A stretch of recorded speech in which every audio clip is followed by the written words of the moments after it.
Eles são chamados de esponjas, são considerados animais sésseis, ou seja, eles são fixos na maior parte da sua vida.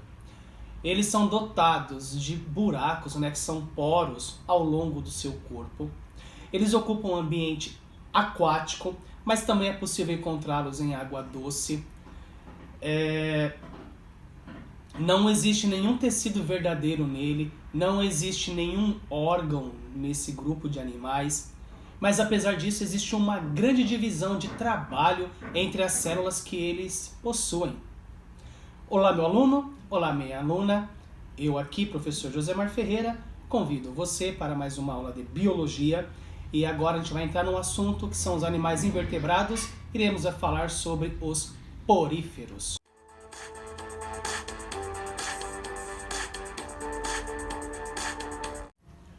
Planta ou animal? A verdadeira identidade biológica dos poríferos só foi realmente identificada no século XVIII. Acredita-se até então que eles foram os primeiros animais a surgirem na face da Terra, numa época, no período chamado Explosão Cambriana. Várias são as hipóteses para o surgimento desses animais. Uma das mais aceitas propõe que eles teriam sido derivados de protozoários flagelados coloniais, dando origem primeiramente à linhagem dos parozoários, um subgrupo Parazoa, que aí estavam justamente os poríferos, e depois a linhagem dos eumatozoários. Os poríferos são até então os animais mais simples, mas eles possuem diferentes tipos de células. De acordo com a sua organização morfoestrutural, com o formato do seu corpo, os poríferos podem ser divididos em 3 grupos. Os grupos são asconoides, que é o grupo Ascon, ciconoide, que é o grupo Cicon, e os leuconoides, que fazem parte do grupo Leucon. A diferença mais básica que vai acontecer entre eles está na complexidade da sua parede corporal. Os poríferos que fazem parte do grupo asconoide, que é o mais comum, eles possuem uma forma de vaso. Esses caras estão fixos no substrato, geralmente em rochas ou em conchas. O seu corpo por dentro tem uma cavidade interior que é chamada de átrio, que também pode ser chamada de espongiocele. Esse átrio ele se comunica com o meio externo através de uma abertura que vai estar no ápice do corpo dele, que é chamado ósculo. Já os poríferos do grupo ciconoides, eles possuem o seu corpo de uma forma tubular. As suas paredes sofrem algumas invaginações, algumas dobras, que vão criar aí 2 tipos de canais radiais por onde a água vai circular. Aí vão estar localizadas células flageladas que são chamadas de coanócitos, uma vez que os coanócitos eles estão presentes em todos os tipos de poríferos. O coanócito é a célula especial específica dos poríferos. Já o terceiro grupo, os leucons, eles são os mais complexos, porque eles sofrem várias invaginações, formando um sistema mesmo de canais radiais dentro do seu corpo, por onde a água vai circular com maior complexidade ainda. Porém, independente dos tipos, os 3 tipos aí eles vão possuir uma parede externa muito fina, que é preenchida por poros, por buraquinhos. Externamente, eles são preenchidos por uma célula achatada chamada de pinacócito, e internamente eles são revestidos por uma célula flagelada chamada de coanócitos. É uma célula que tem um colarinho vibrátil que ajuda muito em todas as funções vitais desse grupo de animais. Continuando aqui na estrutura, é interessante falar um pouquinho do esqueleto desse grupo de animais, O esqueleto dele é formado por 2 tipos básicos de estrutura. Pode ser formado, por exemplo, por fibras proteicas ou pode ser formado por espículas minerais.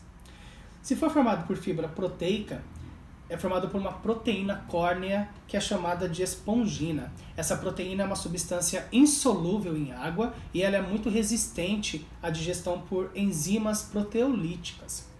No caso das espículas minerais, eles podem ser de dois tipos também. Podem ser de carbonato de cálcio ou podem ser de sílica. Se ele for de sílica, ele vai gerar uma estrutura muito mais resistente, que é conhecida até por esponja de vidro, vai originar uma estrutura mais complexa. Se ele for de carbonato de cálcio, eles podem apresentar formas variadas, desde simples eixos que são retos e até formas um pouquinho mais complexas e ramificadas. Entre as camadas celulares de uma esponja, as camadas interna e externa, existe uma massa gelatinosa proteica que é chamada de mesênquima. Nesse mesênquima estão imersos os elementos de sustentação da esponja, além de outros tipos de células que são denominadas de amebócitos. Essa sustentação da esponja é proporcionada por células chamadas de espículas, que são estruturas bem finas, semelhantes a uma agulha. Ou também ela pode ser feita por fibras proteicas de espongina. Algumas espécies de esponjas vão possuir as duas estruturas, vamos chamar de esqueléticas. Já os amebócitos, que estão lá imersos no mesênquima, eles podem também se transformar em outros tipos celulares. Por exemplo, eles podem se transformar em coanócitos, eles podem se transformar em pinacócitos, eles podem transformar em gametas. Além disso, eles também podem produzir novas espículas e eles ainda podem participar da digestão dos alimentos na esponja. Sobre as estruturas, a gente pode aqui selecionar 4 para vocês, tá? Vamos começar com os pinacócitos. Os pinacócitos são células achatadas de revestimento da parte externa da esponja. Ele vai formar uma espécie de epiderme. E essa epiderme vai ser chamada de pinacoderme. Lembrando um detalhe, não é uma pele verdadeira, tá? Eles não possuem tecidos verdadeiros. Uma outra célula que é muito importante para as esponjas são os coanócitos. Os coanócitos são células flageladas que têm uma expansão membranosa em forma de colarinho. E esses coanócitos vão revestir toda a espongiocele ou todas as outras câmeras vibráteis, né? Vai preencher todo o interior dessa esponja. O movimento dos flagelos desse coanócito cria uma corrente de água, e essa corrente de água que está entrando ali pelos poros, né, da esponja, vai trazer então os nutrientes e os gases. Então está acontecendo uma respiração e uma digestão aí. Esses nutrientes serão filtrados por esse colarinho e qualquer outra partícula orgânica ou planctônica que exista lá, que for capturada por esse flagelo, vai ser levado aí para baixo, né, em direção ao corpo celular e vai acontecer a endocitose. E aí nesse caso vai acontecer então a digestão intracelular. Essa digestão vai acontecer em vacúolos específicos, vacúolos digestivos, que tem ali no próprio coanócito. Lembrando, eles não possuem estômago. Posteriormente, esses nutrientes serão difundidos para a mesogleia ou eles vão passar de célula a célula da esponja. Os amebócitos são células livres que se movimentam aí, né, se deslocam por meio de movimentos ameboides. Por isso que eles recebem esse nome de amebócitos. Eles estão presentes aí no mesênquima, já foi falado um pouquinho, e eles são responsáveis pelo crescimento da esponja. Além do crescimento, eles também são responsáveis pela capacidade que a esponja tem de se regenerar. Por que ele é responsável por essa regeneração? Porque eles podem originar qualquer tipo de célula que a esponja possui, menos o coanócito. Eles podem, por exemplo, originar novas espículas. Eles ainda participam da transferência de nutrientes. Então ele pode pegar nutrientes que está lá no mesênquima, né, ou mesogleia, e transferir para as células. Ele também participa da excreção. Ele vai retirar esse produto da excreção do coanócito, vai jogar na espongiocele, que vai eliminar do corpo da esponja através do ósculo. Então é uma célula que é muito completa, né? Percebam que as esponjas não possuem órgãos. Então excreção, digestão, são funções realizadas por células especializadas, tá? Esses amebócitos, eles ainda produzem os gametas. Uma outra célula importante, né, que as esponjas possuem são os porócitos, né, que são células dotadas de um poro central, que é chamado de poro inalante. Esse poro atravessa a esponja de ponta a ponta, né, e é através daí que a água consegue penetrar, né, por isso que é um animal chamado filtrador, porque a água penetra nele, levando aí os nutrientes, levando os gases, e esses poros são aberturas microscópicas que o animal consegue regular. Já conhecemos as estruturas, vamos agora entender como tudo isso funciona, né, no corpo desses animais. Então, primeira coisa, eles, exceto na fase larval, eles serão fixos, vão viver lá grudadinhos no substrato. Eles não vão nunca se deslocar durante a sua vida. Tá? Os coanócitos, eles vão promover, graças ao batimento dos seus flagelos, uma corrente de água que vai fazer circular aí água entre os poros, o átrio entre o ósculo, né, o interior da esponja, trazendo aí alimento, oxigênio e eliminando substâncias que são tóxicas, por exemplo, o gás carbônico, a amônia, que eles também produzem, tá?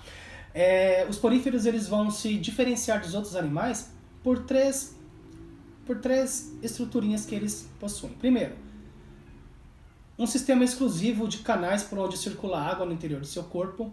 Segundo, por eles não possuírem uma cavidade digestória, né? Lembrando, eles não têm estômago, não têm nenhum órgão. E terceiro, por eles apresentarem apenas a digestão intracelular. Então, no corpo deles, são células que capturam o alimento, são células que fazem a digestão do alimento e são células que fazem a excreção desses alimentos. Essas partículas alimentares, elas são fagocitadas pelos coanócitos, que no seu interior possuem vacúolos digestivos, e aí vai começar a digestão, né? Se inicia a digestão nesses vacúolos que estão nos coanócitos. Essa digestão, ela vai terminar lá nos amebócitos, como eu já falei há algum tempinho aí atrás. Os produtos dessa digestão vão ser passados de uma célula para outra através da difusão. Não existem sistemas cardiovascular, não tem sistema respiratório, não tem sistema excretor. Então a estrutura do corpo deles, né, facilita muito bem essa difusão que acontece entre gases e substâncias que vão ser excretadas, justamente porque as células estão muito próximas umas das outras, justamente para facilitar essa difusão. Então, através dessa proximidade que existe, o alimento ele consegue se difundir de uma célula para outra, o gás consegue se difundir de uma célula para outra, o gás carbônico pode ser eliminado de uma célula para outra, e principalmente as excretas nitrogenadas. As esponjas, elas liberam amônia. Que mais? Células sensoriais, células musculares, tecido, sistema nervoso também não existe nesse grupo de animais. Para finalizar o assunto esponjas, falta falar da reprodução. Esses seres, eles produzem, eles possuem, né, eles conseguem realizar os dois tipos de reproduções. Tanto a reprodução sexuada quanto a reprodução assexuada. Na reprodução assexuada, aquela que não há troca de gametas, ela pode ocorrer por brotamento, pode ocorrer por gemulação ou pode ocorrer por regeneração. Na gemulação, acontece mais ou menos assim, tá? Certas espécies, né, de esponjas, em condições ambientais desfavoráveis, vão produzir uma bolsa, e essa bolsa é chamada gêmula. Dentro dessa bolsa contém uma estrutura chamada arqueócitos, que é uma espécie de um amebócito, só que ele está com atividade celular, né, atividade metabólica reduzida.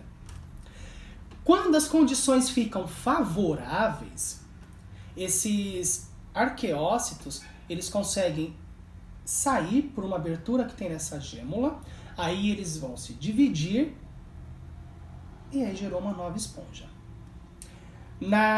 No brotamento, funciona mais ou menos assim. Desenvolve-se nas laterais da esponja pequenos brotos, vamos chamar aqui entre aspas de pequenos caroços, né? E aí esse caroço, esse broto, né, começa a se desenvolver e chega um momento que ele não precisa mais do seu genitor. E aí o que ele faz? Ele se desloca, né, e vai viver a vida dele fixa no substrato, vai crescer e se desenvolver. A regeneração, o próprio nome já diz, qualquer estrutura, qualquer pedaço da esponja pode aí se regenerar, se transformando numa outra esponja. Falando agora de reprodução sexuada, aquela que há troca de gametas, né? As esponjas elas podem ser monóicas ou dioicas, tá? Numa boa parte das esponjas, o macho vai liberar o espermatozoide aí na água, tá? O fluxo de água vai levar esse espermatozoide aí, e aí ele vai encontrar uma fêmea. A fecundação vai ser interna, porque os conócitos vão captar esse espermatozoide e vai haver a fecundação, tá? Porém, ela vai produzir uma larva ciliada, essa larva vai ser expelida do seu corpo, e aí conforme essa larva é expelida, ela vai se fixar no solo, ela vai se desenvolver, vai se dividir, e aí ela vai se tornar uma nova esponja. Fascinantes, né? São fascinantes os poríferos. Tão simples, porém tão complexos. E assim eu vou terminando essa aula. Espero que você tenha gostado.